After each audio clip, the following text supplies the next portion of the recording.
Welcome to Soma'ing, the initiative that's all about showing how being able to pay attention to the experience in our bodies is actually foundational to everything that matters to us.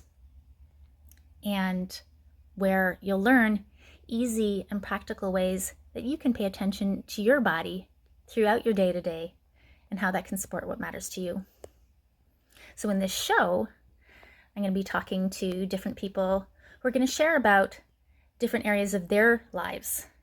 So you'll get and see how this actually works in our lives and be given some tips and ideas to take into your own life and make a difference for yourself.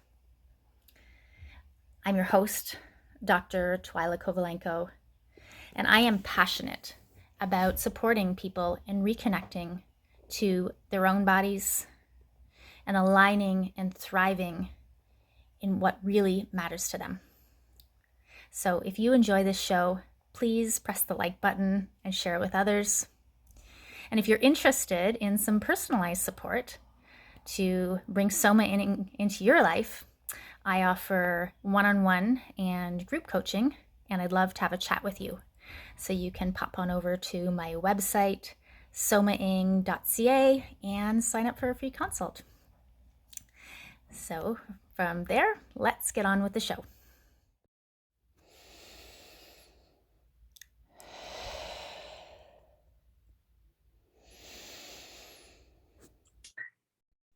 So today on our show, I'm really glad to be welcoming Layah Jane Singer-Wilson. And Layah is someone that I've known for over a decade. I've had the opportunity to get to know Layah as a colleague, as a mentor, as a teacher and facilitator, as a DJ, as a mother, as a friend, seeing a lot of her facets. And, Layah, something about you that I so appreciate is how there's so much intentionality and care in everything I've witnessed you doing, whether it has to do with me or the community or your family, so Layah is was one of the founders for the Move Collective, which is an ecstatic dance that started in the early 2000s in Toronto. Did so much caretaking of that collective, that community, of your family, of your students. Layah is an amazing facilitator and teacher. So anyone looking to dance in Toronto, I usually send them her way. Yeah. So I'm really glad to welcome you here because I know how much embodied work really matters and is what you offer others and what you hold space for and what weaves into your own life. And so I'm looking forward to hearing what you have to share about how the practices you do have really supported the things that matter in your life. Thanks so much, Twyla. That's a really moving way to start. Thank you.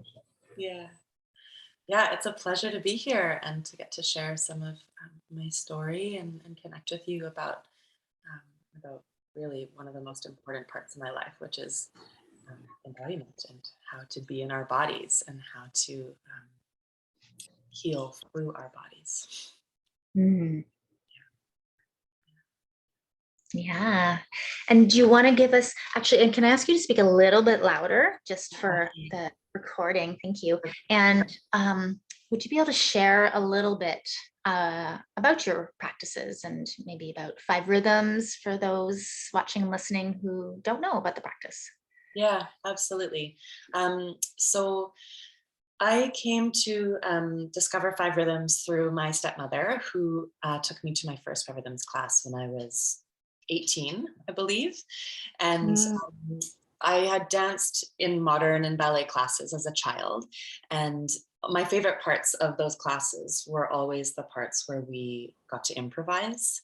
And so when I found myself on a 5 rhythms dance floor, I felt completely at home. And what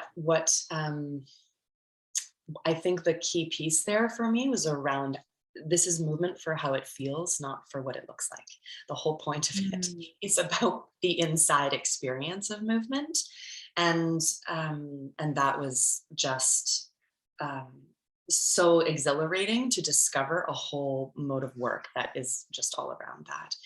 So Five Rhythms was created by a woman named Gabrielle Roth, and she's no longer alive.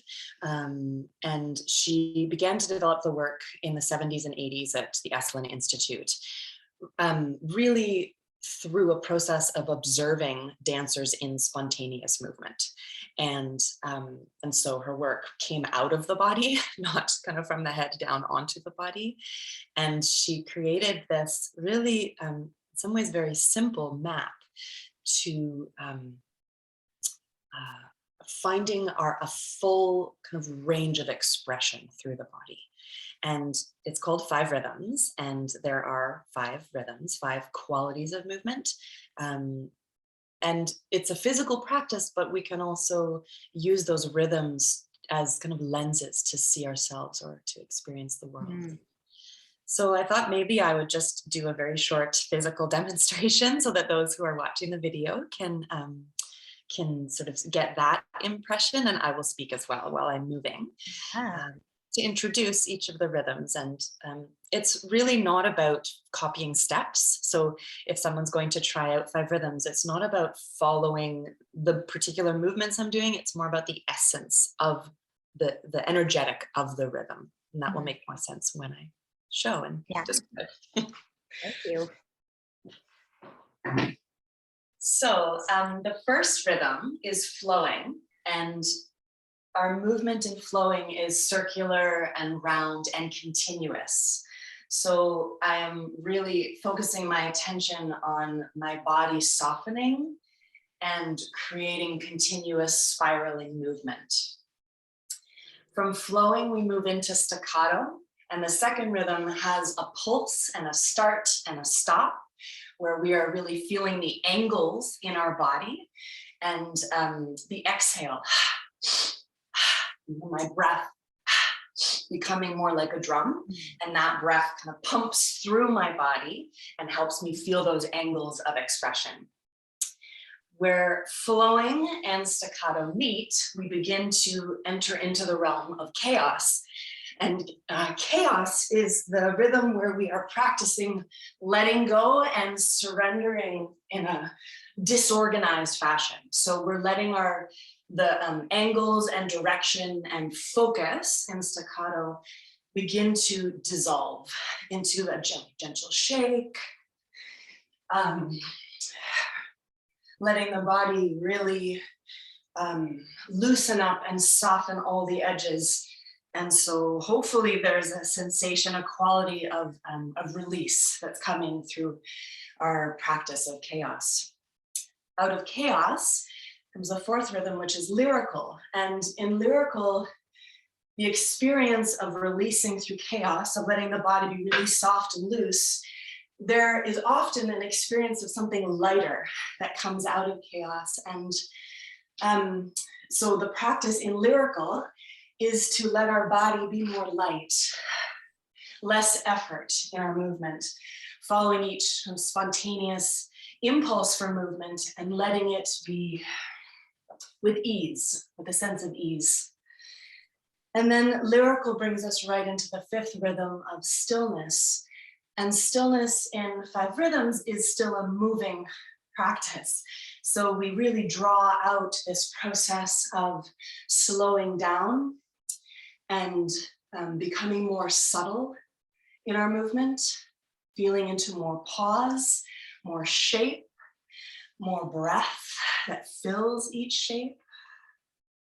As we sort of integrate and let settle the rest of the wave of movement until we come into complete stillness again. So just a tiny little taste of a wave. We call the 5 rhythms in order, danced in order, are called a wave. And I hope that helps to illustrate this practice that has meant so much to me, and that now I offer back to community. Yeah, thank you so much for that eloquent and beautiful, articulation through your body and your words, sharing and inviting us, and a little glimpse of what this practice. And I'd love to hear more about how and why this practice has been so meaningful, like what it's helped you discover about yourself. Yeah. Thank you for that question. So,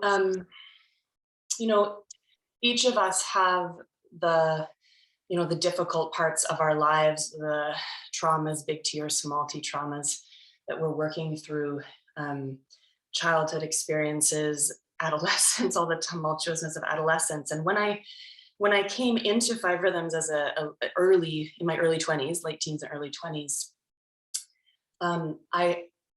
in retrospect, I feel like this work really helped set me up for the next kind of 2 decades. I'm almost 40 now, the next 2 decades of coming into my adult self.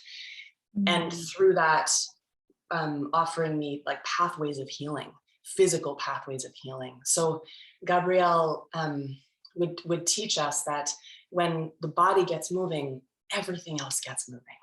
And that has certainly been my felt experience. So there are many ways to practice Five Rhythms, whether it's in a class or in a workshop. And the most powerful workshops for me have been the really long ones, where 5 and 10 days long, where we're dancing all day.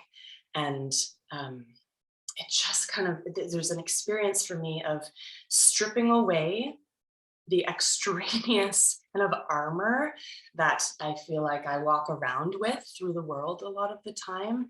And it has offered me a way into really deep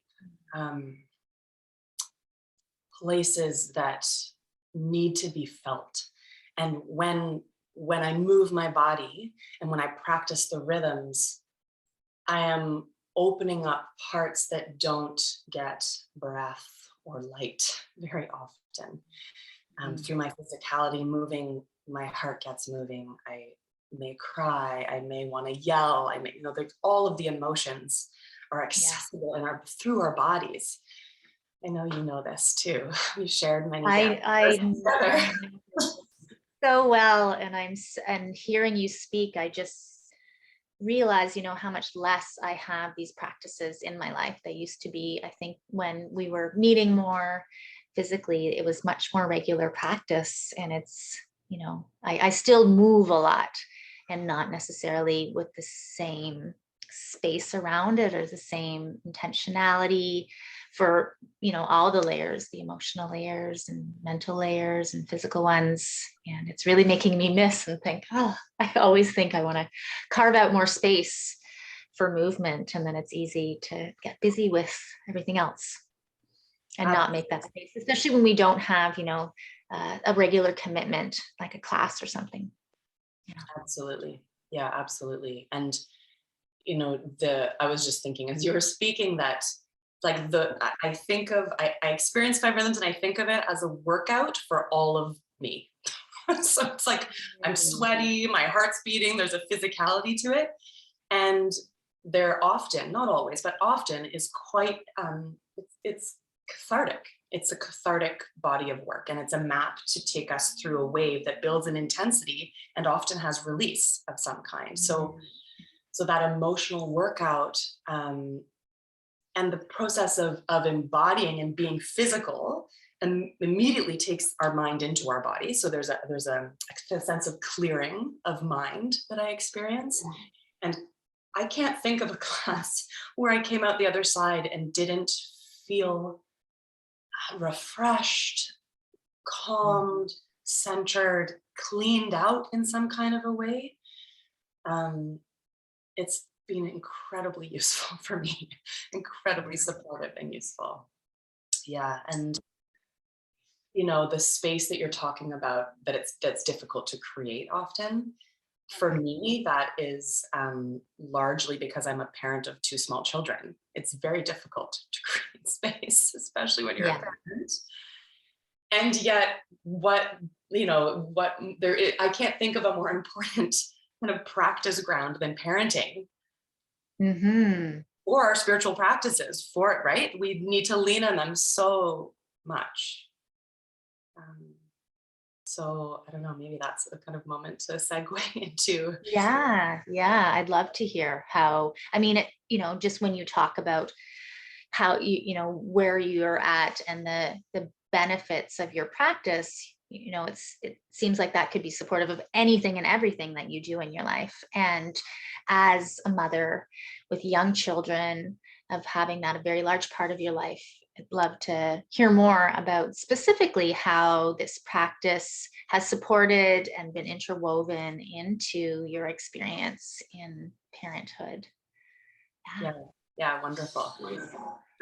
So I mean, really, it's like I would go all the way back into pregnancy and my and childbirth. Really, I got pregnant with my daughter when I was 34, and really had tried for a while, and there was quite a sense of relief and joy with the Mhm. discovery of being pregnant, and the kind of sense of I had lots of fatigue. I had nausea. I had some, physical struggles that come often with pregnancy. Yeah. And yet I would say the dominant, especially through my first pregnancy with my daughter, the dominant experience was really one of a lot of wonder. I felt Mhm. so amazed by what this transformation that was happening in my body, and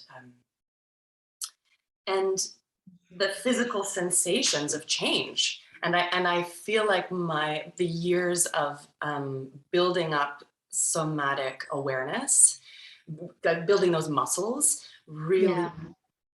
um, allowed me to be awake to them, to awake to those changes in my body, with curiosity, in a way I don't think I would have been.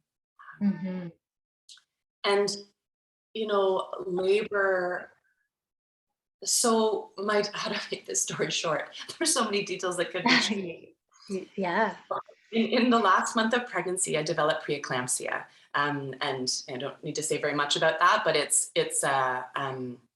in other parts of the world, I believe preeclampsia is one of the leading causes of death for mothers and babies. Hmm. It's Yeah. essentially a high blood pressure disorder that can develop in pregnancy, and it has to do with like how the placenta interacts with the mother's cardiovascular system, in a Mm-hmm. nutshell.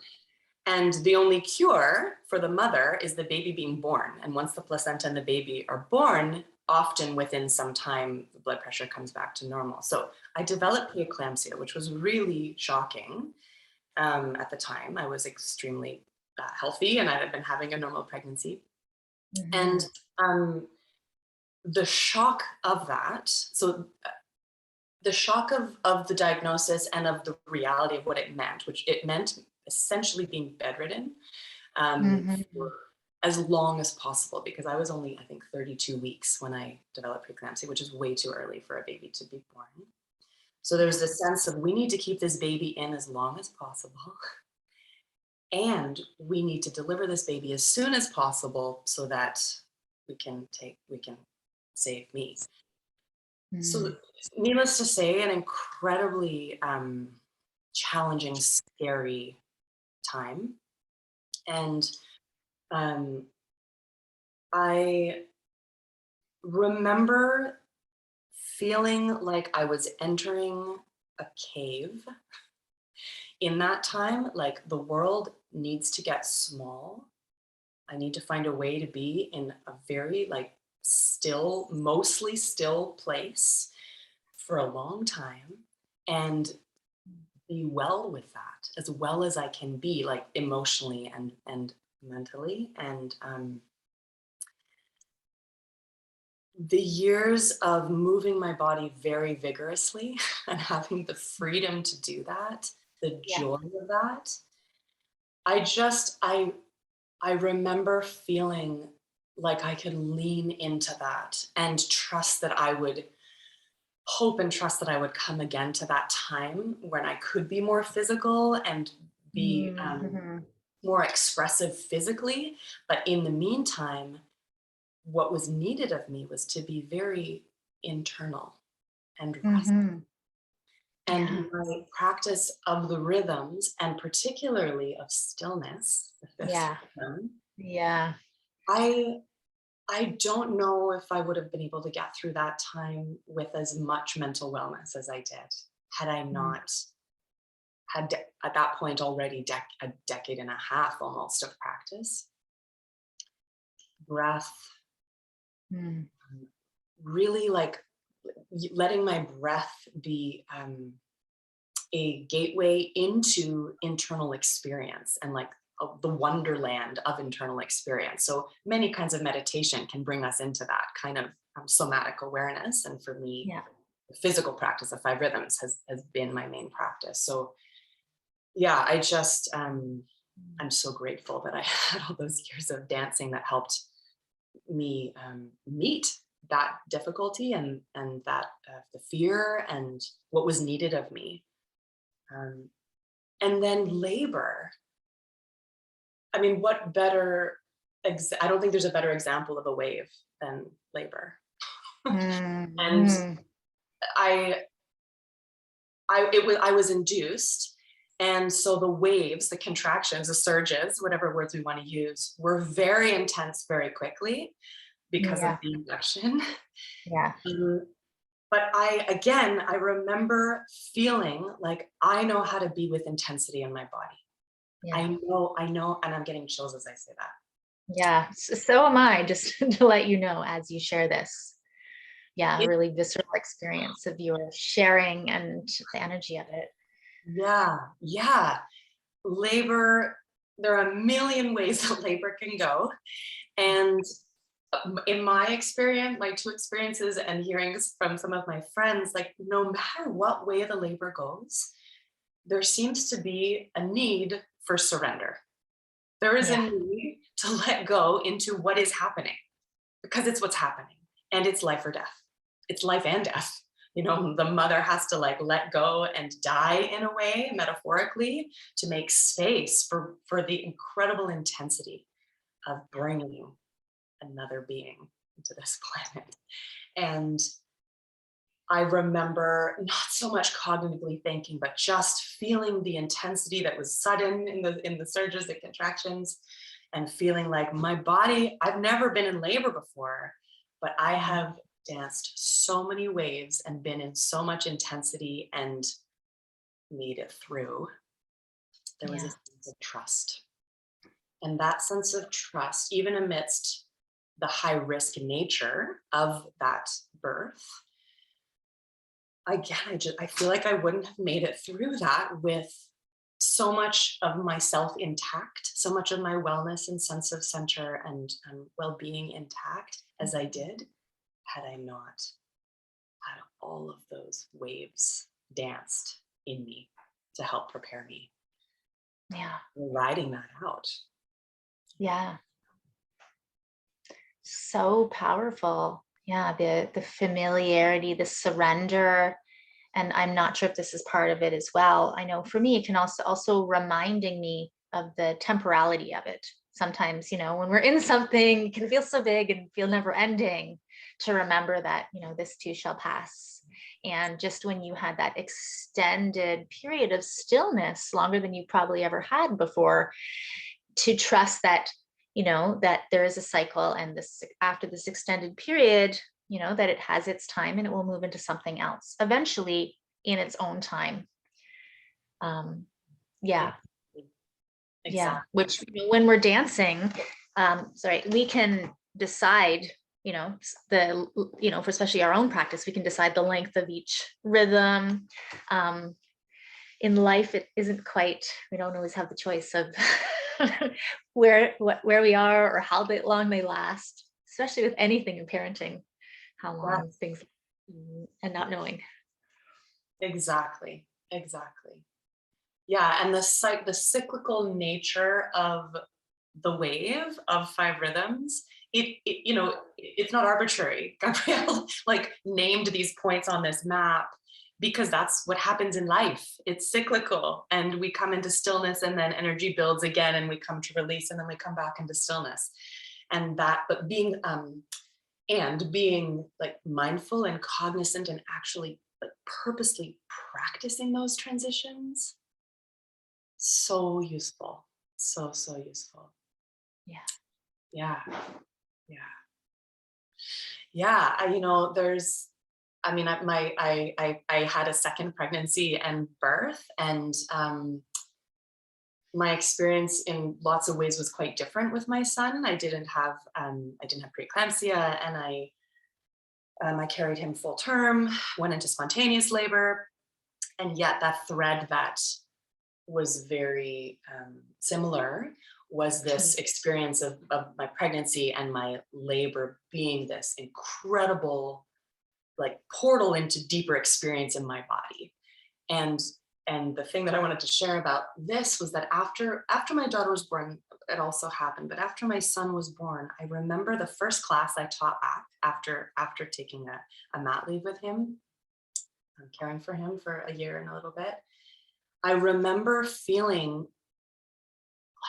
like my presence in myself is different, and this is going to only positively impact my capacity to hold space and deliver this work with more depth, more compassion, more sensitivity to. It's like being with an infant. Again, the need to surrender and be attune to their needs. So profound.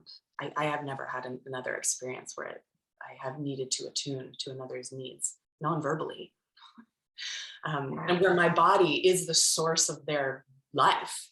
There's just nothing that's such a profound experience. And coming out of a year's intensive practice of that with my son back into holding space for a group, I could really feel in me those muscles of sensitivity and attunement, and my own ability to like rest back in myself and be in my body in a centered, earthy way. Like my kids like just helped me connect to earth and ground in a really important way that I hadn't experienced prior, which then just becomes more that I can offer in my work. Yeah. I love what you're sharing about life as practice. Earlier you were talking about 5-10 day retreats where we step away from our life to go into things. And then, I know for me and for many people, then we can go back into life and there's like a disconnect. And what I'm really hearing from you is the practice supporting your life and your life supporting the practice, and a dissolution and boundaries that, your practice of 5 rhythms is not just when you create space to dance, to put on music, or intentionally go through rhythms, or even get to go and have a retreat. It's also through the mundane and the day-to-day that is the practice. Yes. And that's why that's why I do it, at least, so it's not just this separate thing, so that I know how to navigate those intensities, the stillness, whatever it is in the day-to-day. Of change, of adapting and moving with it. Yeah. And it's because it's an embodied practice, it's often not conscious. At least it's not for me when I'm in the intensity that requires me to be in my body in order to get through. Yeah. It's not now I'm going to do the breathing thing I learned from this teacher, or it's often in retrospect that I reflect, my body, my being just did the thing that I've been practicing on the dance floor. It's like the physical imprint of it. It doesn't leave. It's muscle memory, it's body memory, and that's the gift of practice, is that it's in us. and we can consciously turn towards it. And we need to sometimes, we need to consciously turn towards it. And also, it's been so wonderful to feel like I don't even have to consciously do it. It's just there. Mhm. Yeah. Yeah. And so I know you've had many years of practicing so that it is this embodied entrainment. Um, and I'm curious, as a teacher, as a facilitator, as somebody who's done this work for a long time, for someone who wanted to weave some more embodied awareness, maybe with the support of some of the tenets of five rhythms or the practice of five rhythms, or anything else that you want to bring in. And I know we've been talking mostly about your five rhythms practice. So somebody could go and find a teacher or do a retreat or learn about five rhythms. And I'm also curious what you might invite people to take into their day-to-day, whether they're a parent or anything else that the things that they move through in their lives. Yeah. Thank you for that question. I was teaching a class yesterday, and one of the physical pieces that I offered to them, I think is well fitted for this moment too. So, Okay. and it's definitely not only a five rhythms thing. I believe any kind of embodiment practice in yoga, we rest on the breath. Our breath is such an important anchor for presence and for bringing us back into our body and what's happening right now. So, two pieces, and this is, I would say could be particularly helpful when we notice. We need our witness self to notice this. When we notice that we're frazzed, that we're not in our body, that we're not centered, that we're maybe getting a bit reactive. These kind of moments when there's a sense of trigger or rise, and perhaps you see me doing this, perhaps a pulling up and out off of ground. So I'm sitting on a chair, so we can do this seated. My invitation would be in that kind of a moment, whether you're standing or sitting, like drop awareness right into your feet, and to feel the place where your body meets the ground. And with that, some really big, full, conscious breaths with that awareness of body meeting ground. And for me, there's like a returning to zero and a feeling with that. Like, this thing has happened. I've been pushed up and kind of knocked off my feet, so to speak. Where are my feet? Get back to my feet. So like feeling our feet on the ground, sometimes a few stomps on the ground, like bending my knees, letting my weight kind of bounce a little bit, really getting into my feet with some conscious full breath that allows my belly and my chest to fill and completely empty. I find those two pieces in tandem extremely helpful. Whether we're in the midst of dance, to bring ourselves into feet awareness and breath awareness all the time. There are words that I say. I don't think there are words that I say more than breathe and feel your feet when I'm teaching. Yeah. But off the dance floor too, it takes one moment. It doesn't even have to be visible. You could do it anywhere on the subway. Feet. Here are my feet. A few mindful breaths. I hope that may be useful for someone who's listening. Yeah. Yeah. And I don't know if it's because I've practiced for so long. Even just hearing the word breath, immediately my attention just goes to there. So having conversations like this, I find so helpful because, it can be easy to have my attention on the many other things that my attention goes to, and then just weaving it back every once in a while to breath, to feet, to what I'm noticing in my body.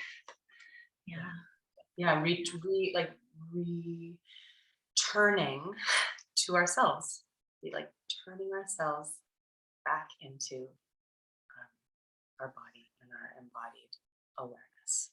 And then we just have so much more agency to meet whatever challenges are around us and inside of us. Yeah. Mm.